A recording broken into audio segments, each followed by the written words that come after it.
সুন্দর সংসদ ভবন বানাইছে এরা? কইতে পারলাম না তো। আমি পারবো আমি এরা কেরা বানাইছে? অনেকগুলা রাজমিস্ত্রি। যাই হোক, এত সুন্দর দৃশ্য দেখে আজ নিজের বড় অপূর্ণ অপূর্ণ লাগতেছে। কি নাই আমাদের বাড়ি গাড়ি টাকা পয়সা সেই লেভেলের জনপ্রিয়তা সবই আছে, কিন্তু একটা জিনিসের অপূর্ণতা রয়ে গেছে। কত কি সেটা? মানে তোমাকে অপূর্ণতা তো কইতে পারলাম না, কিন্তু আমার অপূর্ণতা তো শুধু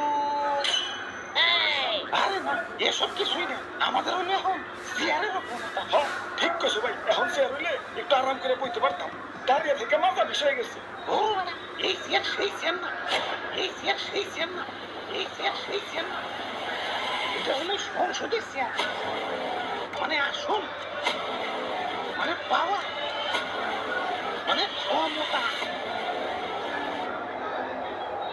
এক করে মনের কথা বলছে রে ভাই, মাথার চুলের থেকে এই অপূর্ণতায় বেশি ভুগতাছে।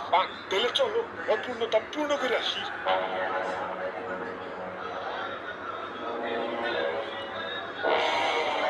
উন্নত করুন, কিন্তু সংসদে যাবো কেমনি? চারিদিকে তো থই থই পানি। ও নো, সংসদ যাবো সংসদ, এই ডাইরেক্ট গাড়ি ডাইরেক্ট। সংসদে যাওয়ার উপায় পেয়ে গেছি। ভাই অন্য কোনো রাস্তা নাই? আমার আবার পানি টানি দেখলে বিকাশ নাম্বার দিতে মন চায়। রাস্তা রাস্তা একটা আছে, মানে ওই পাশ দিয়ে ঘুরে ধান ক্ষেতের উপরটা যাওয়া লাগতো। না না, ধান খেতে যাওয়া যাবে না, ধান খেতে অনেক কাদা হয়। ওরে বাপুরে, অন্য উপায় হইতে কি লাভ? সংসদে যাওয়ার সব থেকে সহজ এবং সুবিধাজনক উপায় হলো নৌকা। তাইলে আর ধান খেতে কাদা বাড়ি লাভ কি? নৌকাই যায়, কি কম? ভাই নৌকায় তো উঠলেন, মাগার খরচ আছে কিন্তু। খরচ খরচ নিয়ে টেনশন করে না, আমার ঠেকা আমি আরো লাখ লাখ টাকা ডালবো, ধরে লেদিন হরুম আমি। আমার গরু আছে তারও না, তোমরা লাগে আমি গরু বেচা দেবো যদি তোমরা দেখাইতে পারো যে ভালো করে নৌকা পাইতেছো। আমি রেস্টুরেন্টে ছেড়ে দেবো। সর্বনাশ করছি, নৌকা তুলি না ফাটাই লাগছে। এখন আর নৌকা পানি উঠে সবাই ডুবে যাবো।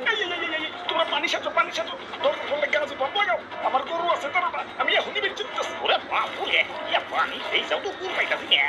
এই নৌকায় আমাদের শেষ ভরসা, এটা চলে এবং চলে। এখন আমরা কি করে খামো? আরে দাদু, বুদ্ধি থাকলে এত টেনশন করার লাগে না। এই যে দেখো এই ফুটা দিয়ে পানি উঠতেছে, মানে পানি উঠার রাস্তা ঠিকই আছে, বাইরে দূর রাস্তা। এই যে বাইরে নেবো রাস্তা করে